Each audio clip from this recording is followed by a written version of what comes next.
Greetings all. It is Friday, July 25th. Hopefully everyone's having a fantastic Friday. Oh man, we got a good show for you today. Yesterday, I was on a lot of spaces, had some really good spaces. I'll tell you what, the interest in DePIN is through the roof right now. It's really exciting to see. I think a lot of people in the crypto space are, not to say that people are just done with meme coins, but I think people are looking for the utility and they're ready for it. So loving to see that shift. We got on the DePIN happy hour last night, had a really good discussion there. So things seem to be moving in the right direction, guys. Today, I'm going to focus a little bit on the bond market, hence the title. US had a bond auction. I'm going to walk you through those details, what that looks like. And let's see. We got the candle edition going, guys. The candle edition. Oh man, well, we're going to talk about the bond market. We're going to talk about the newest with Jerome Powell and Trump. They, Trump went out to the headquarters, the Fed headquarters yesterday. It was quite a spectacle. It's basically a reality. We are living in a reality TV show, guys. It is ridiculous. Then we're talking about the crypto news. Bitcoin took a little bit of a dive last night. We're going to walk through the reasons why that happened and why there's not really a big reason to be concerned, frankly. Talking about Ethereum. Who's buying Ethereum? Maybe World Liberty Financial. We'll talk about that and look at their holdings as well. And we'll touch on some DePIN stuff too, guys. Repost, by the way. Yeah, repost the stream. If you're on X, make sure to like. If you don't subscribe to my YouTube channel, definitely do so. I have a lot of DePIN videos on there, a lot of interviews with different project founders and stuff too. But we'll start off with a couple fun stories, and then we'll get into the macro side of things. So this isn't so much fun, I guess, but there's a article that just came out that said that you have there's chemicals, forever chemicals in your paper straws. This roots back from a study they did back in 2023. It said that there's 39 different brands of straws that they looked at, from paper, bamboo, glass, stainless steel, and plastic. They found these forever chemicals in pretty much all of them, except for the steel-based straws. They said that the plant-based ones in particular is because the manufacturers wanted to make them water-resistant. So it says that it's not only bad news for paper straw lovers who are likely thinking they are making a better decision for the environment, but it said that the presence of these chemicals shows that they're probably not biodegradable, and they're actually contributing to human and environmental exposure to these forever chemicals. So not great. If y'all remember, this turtle started it all, had the straw in its nose. Unfortunate. But I'll tell you what could be good for you in a study that just came out. Mushrooms. Guys, go start microdosing. Just kidding, kind of. It says that the benefits extend beyond the mental realm. That it's been used to treat anxiety and depression and other neurological disorders, but now they're saying that it could have an effect on aging. Pretty crazy stuff there. It says that treated cells live more than 50% longer than untreated cells in the mice. In the study, went on to say that 80% of the mice that were given mushrooms were still alive compared to 50% of the control group, and that they saw that had fewer features of old age too, such as reduced fur quality and greater number of white hairs for the ones that didn't get exposure. So, man, that's pretty cool. Not saying you should go out and start microdosing, but hey, we'll see what the studies say. They're going to do more studies, guys. They're going to do more studies. Let's see what the comments say in here. Is there anything that Joe said that's I can put up on here or not? Because he makes inappropriate comments sometimes.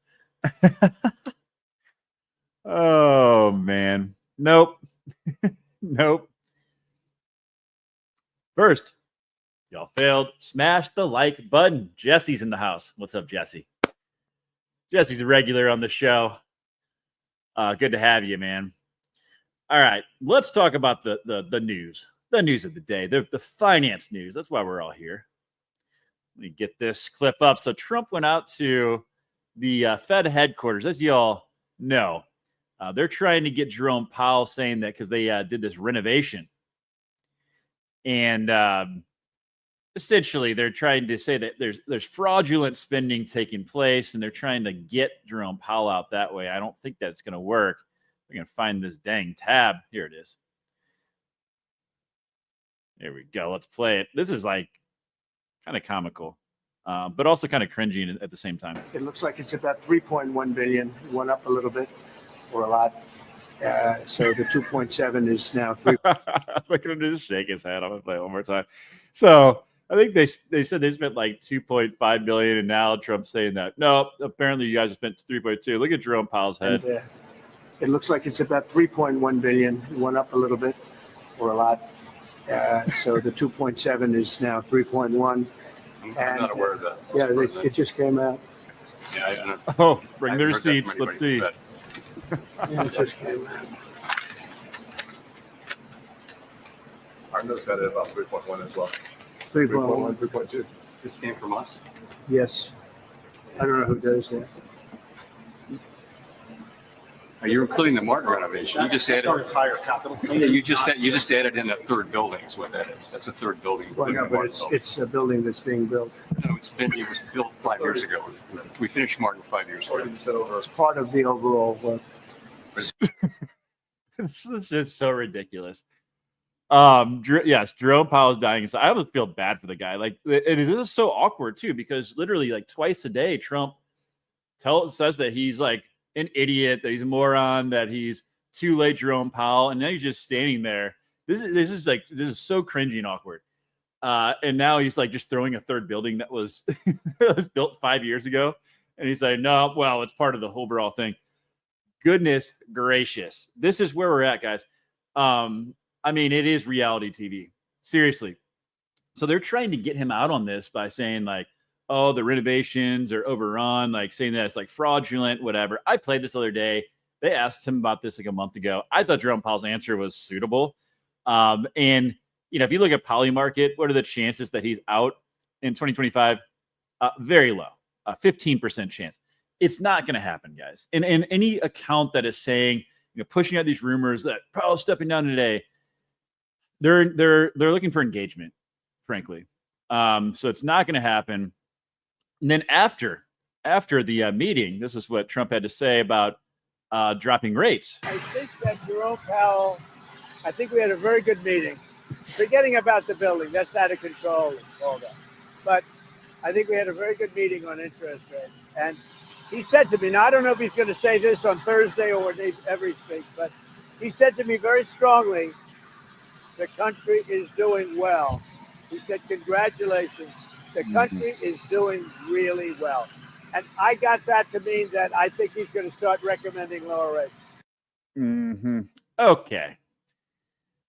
I don't know whether I believe any of that anyway, but let's just take a look at what next week is the Fed meeting.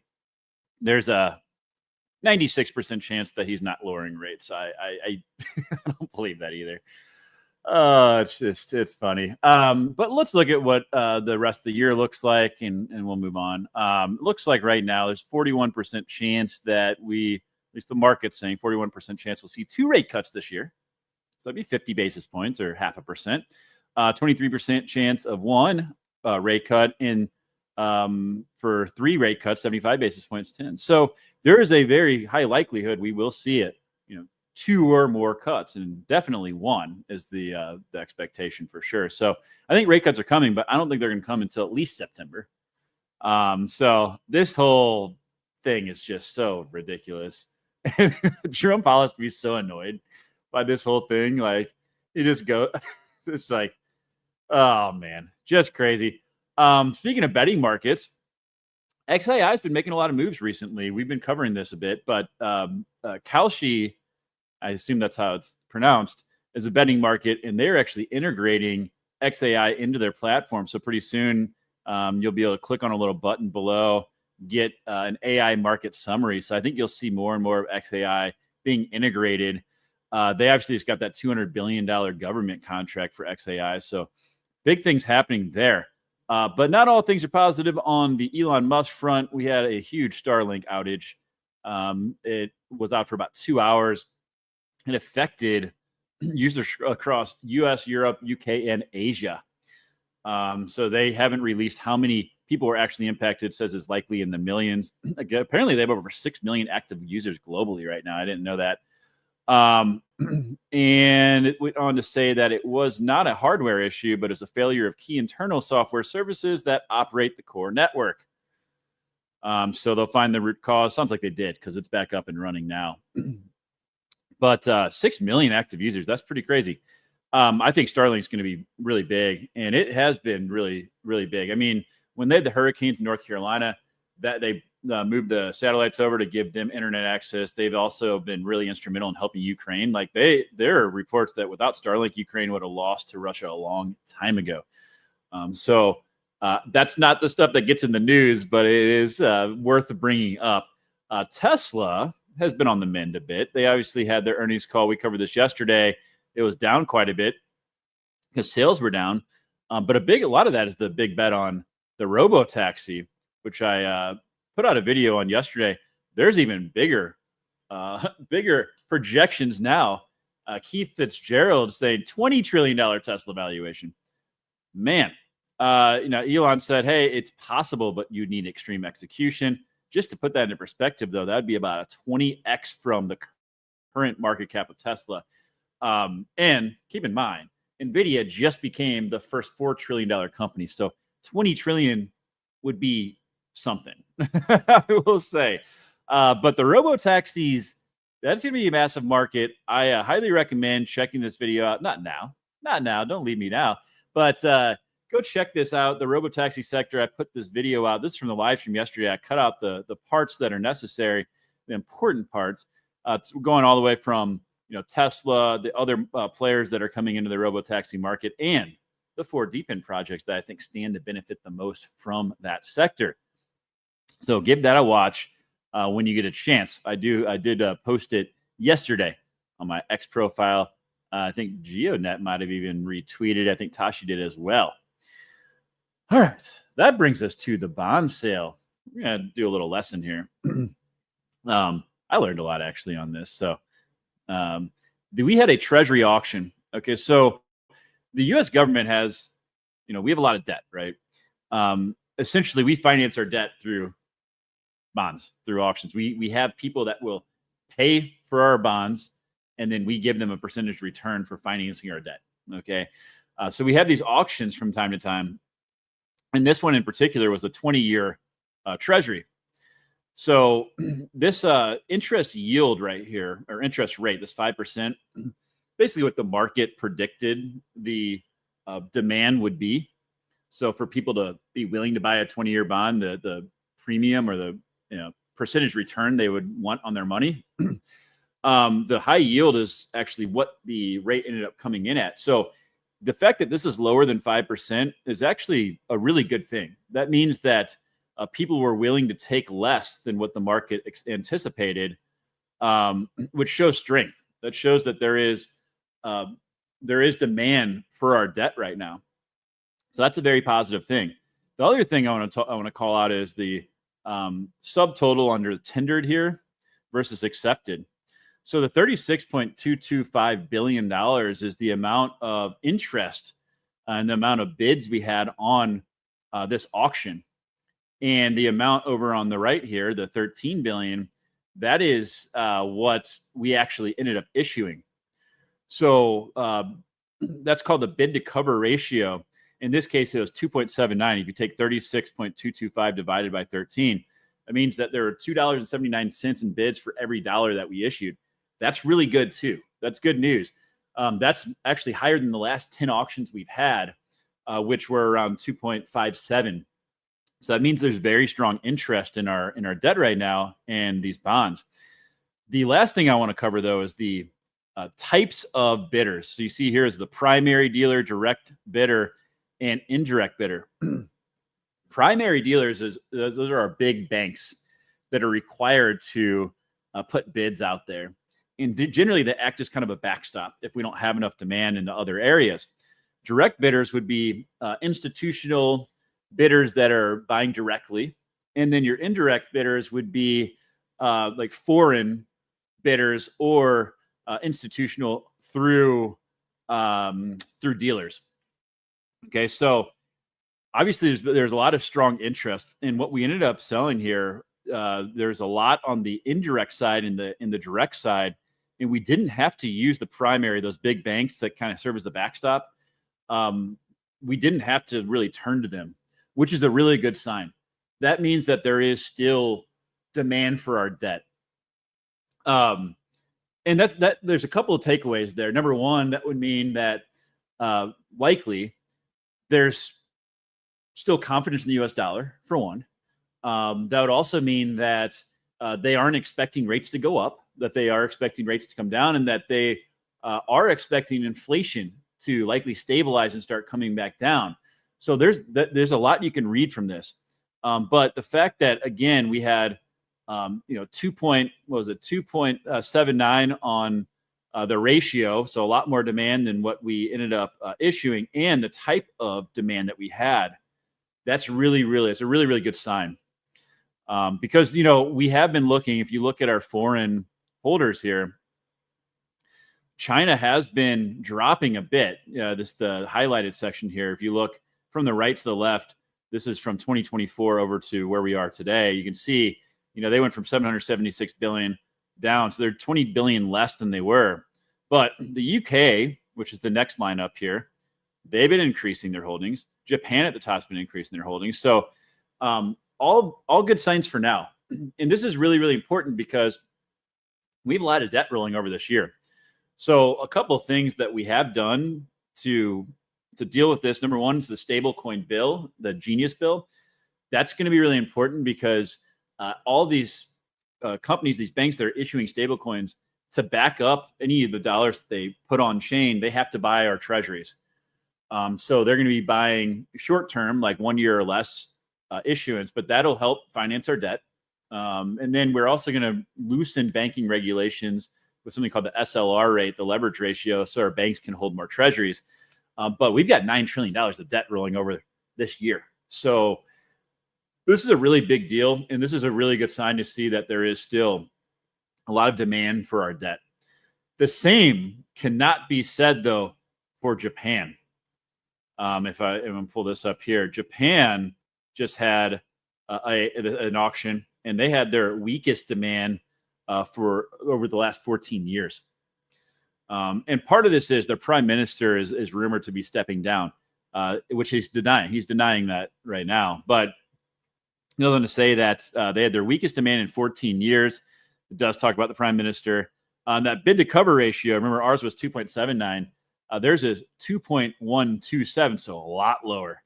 That's the lowest since 2011. So they're seeing weakening demand. There's a lot of, I guess, not much confidence in the yen right now. And why is that important? Well, this is something we've been talking about quite a bit, and that is the Japan carry trade. And you're seeing this yield start to push upward on the 40-year Japan Treasury. And I mean, this is bad news because we have that Japan carry trade that can unwind. I covered this yesterday in more detail. I also highly recommend following this guy. He covers the Japan reverse carry trade in a lot of detail. He's got a lot of videos about it. I've learned a lot from this guy from some of his videos. He's saying, and he's predicting, we could see an unwinding in August. We saw this last year. I talked about this a lot yesterday, but he's predicting we're going to see it again this August. I hope he's wrong because that would mean that all the markets would be crashing. So that would not be very pretty. But I do recommend following him regardless. He's got some really good insight. But there are some catalysts potentially coming. This is something we're seeing float back up again. You guys remember earlier this year, there's talks about potentially a stimulus going out. And that was going to be based off the Doge savings. Well, now they're saying because of the tariff, the tariff income and revenue could potentially end up being a rebate that goes out to the people of the U.S. But there would be a cap on the income. So it says rebates would return to consumers some of the higher prices they paid as a result of those tariffs. We have seen some inflation actually, but not much, not as much as people thought yet. We still don't know. That could get worse. but could also raise the specter of inflation. And this is true. We saw this. Remember back in COVID when we sent a bunch of checks out to people, people all of a sudden had money burning a hole in their pockets. When you have people that just all of a sudden have an extra couple $1,000s, prices tend to go up. The supply and demand dynamic. It says a little, and Trump went on to say, a little rebate for people of certain income level might be very nice. The way he says things is so funny. It says, but he didn't say how much it would be. The figures that are being thrown around right now are anywhere from I've seen 1,200, I've seen as low as 600, up to 2,000. I believe the cap they're talking about right now, and obviously we don't know if this will happen or not, but 75,000 was the income level I saw for individuals, and I think 150,000 for households is what's being thrown around today. Again, none of that's guaranteed, but that would certainly be a catalyst. If you remember what happened with like the stock GameStop situation and crypto going ballistic with retail, a lot of that was when we sent out the stimulus. So if we saw something like this happen, I think that'd be very bullish for altcoins, especially. Another major catalyst that won't ever stop, that is the M2 money supply, and we just continue to hit new all-time highs here. So more money in circulation. I think we're going to see more and more of this. I think the Fed is going to have to start quantitative easing in some way, shape, or form and pour liquidity into the markets. And obviously, as more money is circulating, that's a good thing for something like Bitcoin. That's a hedge against inflation. Whew. You like my candles, guys? What do you say? Beginning October, in my opinion, 5 or 6. Are you talking about 4 rate cuts? I think, was that the next FOMC meeting? Because there's one in September, October, and December. All right. Hurricane PTSD. Yeah, those hurricanes were rough out there, man, for sure. She said, there's a white man named Jerome. Yes, Jerome Powell, the head of the Fed. Yes, his name is Jerome. All right. Let's talk about some crypto. Let's talk about some crypto news. Obviously, we saw a little bit of a dip overnight in Bitcoin. We're going to talk about what caused that. But Michael Saylor never stops. He's raising another $2.8 billion to buy Bitcoin. Man, let's talk about how as crypto prices continue to boom, Saylor's Bitcoin holding company strategy launched a new kind of preferred stock. And then promptly upsized the deal. They were going to do 500 million. They're like, nah, we're doing 2.8 billion instead, according to a person familiar with the transaction who asked not to be identified. Well, it didn't stop Bitcoin from dropping a bit overnight. We're seeing it recover though. But we did get down below 115,000. I saw like people on Twitter were like freaking out. Like, come on. So we need an SNL skit with Saylor and all his offers. There's so many of them out there. It's like kind of crazy. I know he talked about this yesterday, but that could end up being the bubble that pops and pushes into the next bear market at some point. We'll see. I wouldn't be surprised though. Wouldn't be surprised. And there's all these other companies that are doing the same thing. But what happened? Why did Bitcoin drop overnight? Well, I think we'll start with this video and then I'll tell you exactly what happened. They're a micro strategy of sorts in terms of a leveraged bet that other people are going to be able to buy into. Also, everything's getting tokenized. We've talked about stable coins.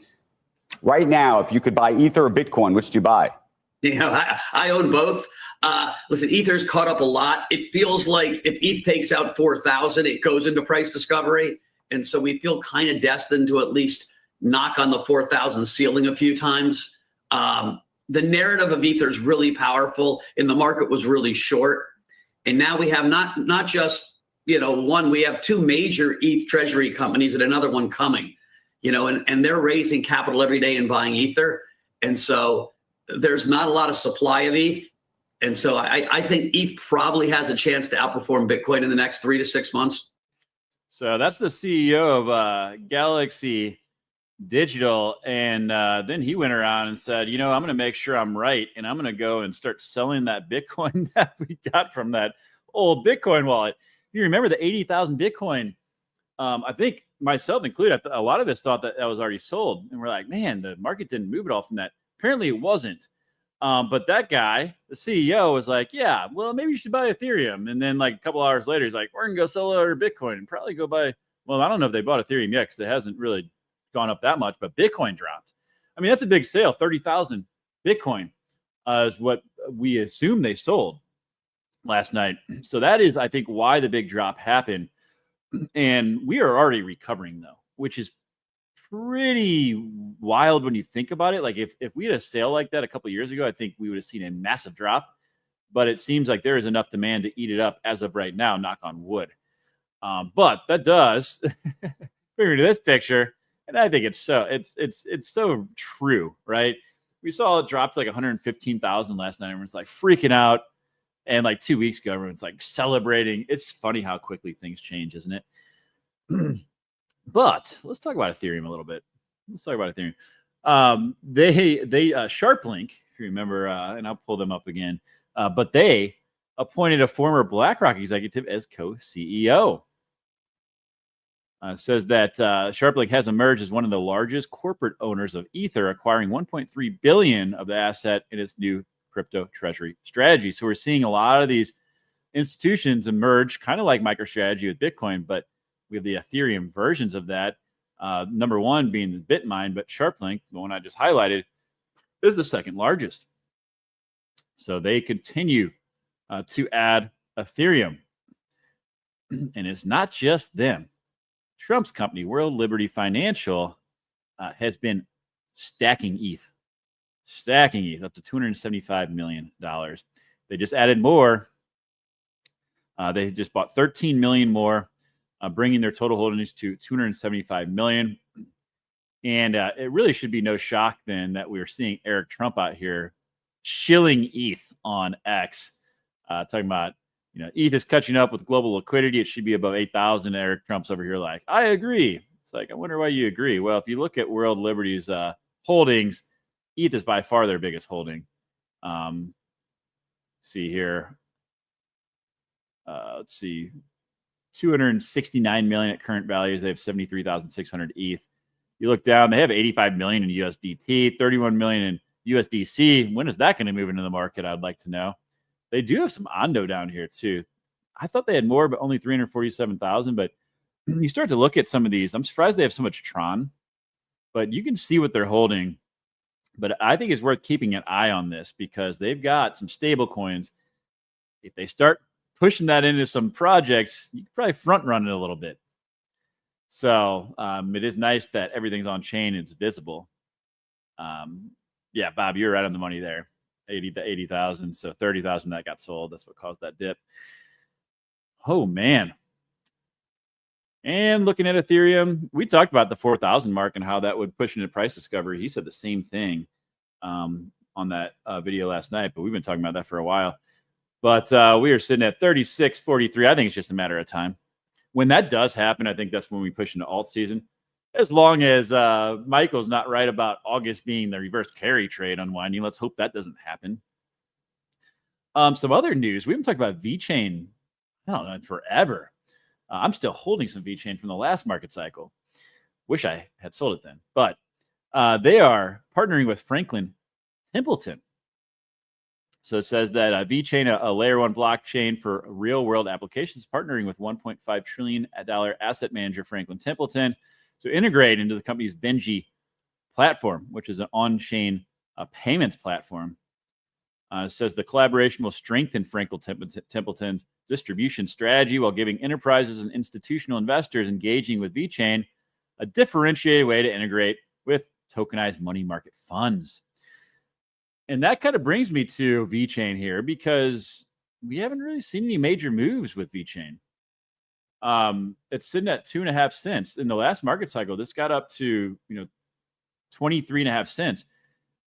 This is when we've been covering the news on Ondo, on XRP, on Solana, on Ethereum. About a month later, we start seeing the prices pump. This is the type of news that we're covering. Breaking news on this in a month. It'll probably get into the media. I wouldn't be surprised to see that have a little bit of a run. in the next month or so. And that's what we've seen with a lot of other of the projects we covered and other layer ones. VET is kind of interesting. They have a separate token for their gas called VThor token. But I think it is worth looking at VeChain potentially based on that news. And I think you can get ahead of it a little bit. Speaking of XRP and Ripple, by the way, so those are different things. But Ripple is under fire for, he's a Ripple co-founder, for moving $175 million worth of XRP. A lot of people saying that he's dumped near the top of the recent highs, at least. And said that $140 million worth of XRP was sent to centralized exchanges, which normally would be interpreted as a cash out.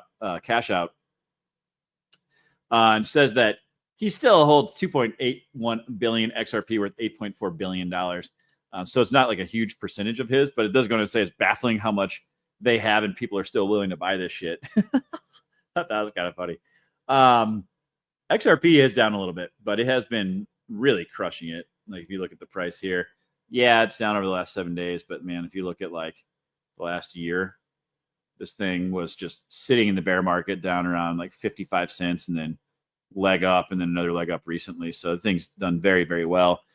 But I don't know, man. Maybe he is cashing out. Maybe he is. And the punks are still getting swooped up. Hold on. I've got a error message that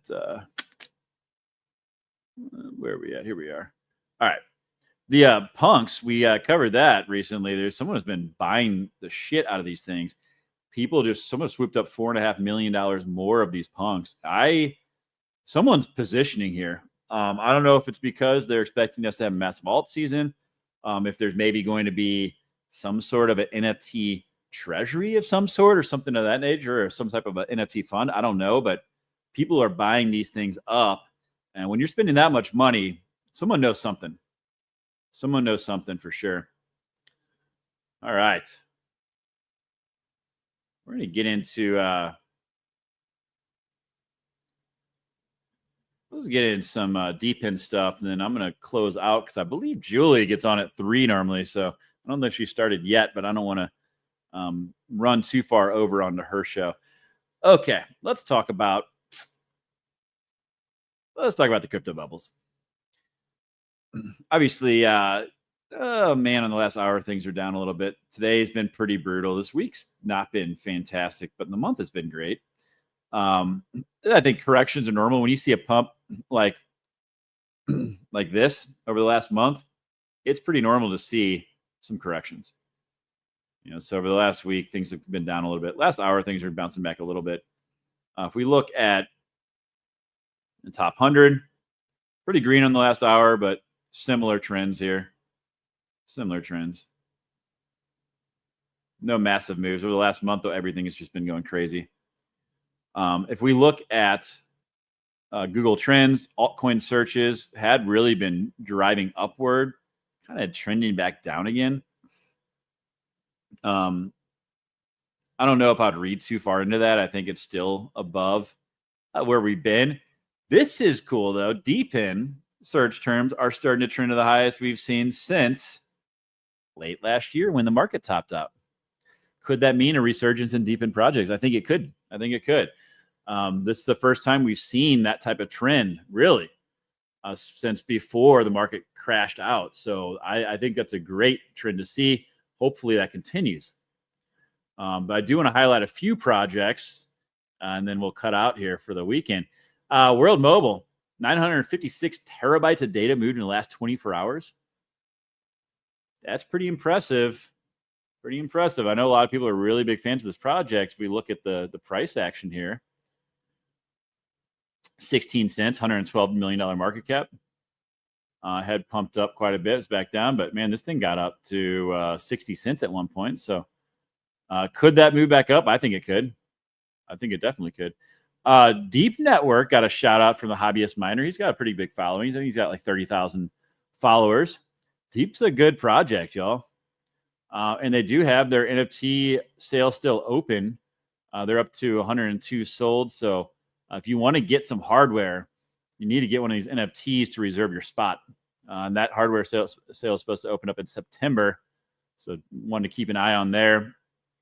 GeoNet released a map that showed just the farmers that are using GeoNet in the last 90 days. You can see this thing is pretty lit up. And this is just agriculture. I mean, they serve a lot of different use cases. So that's pretty freaking awesome to see that type of usage there. And then the GeoPulse, they're getting a ton of usage out of that thing. So that thing is lit up like a Christmas tree. The GeoPulse, of course, is a unit that you can plug in with your car. You can get really precise location data, but you could also earn GeoD tokens. You can basically help validate the network and verify that the different antennas around you that people have set up are properly set up. I do have a video on this, by the way, unboxing installation video on the GeoPulse. So if you're interested, check that out. And then the last thing I'll leave you with, guys, I've got Mike Horton coming on the space next Tuesday. So at 11:30, we pushed it back about 30 minutes. But we're going to talk about all the stuff that they're building out, their future roadmap. We're even going to talk about centralized exchange listings. And we got nice 6 NFTs and 2 founders. She said, it was the candle tour. Well, one is they're probably really hot. They've been on for a little bit, but one is like apple cider one, which is pretty cool. I think one's like a pine needle one. I don't know what the other ones are, but they're all kind of mixing together. I'm gonna have to put those things out because that's kind of getting a little overwhelming. Not gonna lie. Oh man. Well, y'all, we covered a lot this week. And it was a really busy week. I was on a lot of spaces. I have to say the main takeaways for me is that there's a lot of interest in DePIN. And we're starting to get brought on some people that have, a few 100,000 followers on X that have really been in like the kind of the NFT meme coin thing that are like looking for like real projects now. There's a huge interest in the actual utility in crypto. And it's really great to see. But so many spaces. I think there's a lot of excitement. A lot of people expecting altcoin season will be coming. I think more likely than not it is coming. But I think the macro is still really important to pay attention to, for sure. But I think the next few, maybe 4 to 6 weeks could get pretty fun potentially. So let's hope so. Let's keep our fingers crossed. Let's continue to bring the energy, guys. Appreciate you all. Have a fantastic weekend. If I'm not on this weekend, I'll be back on Monday. Peace.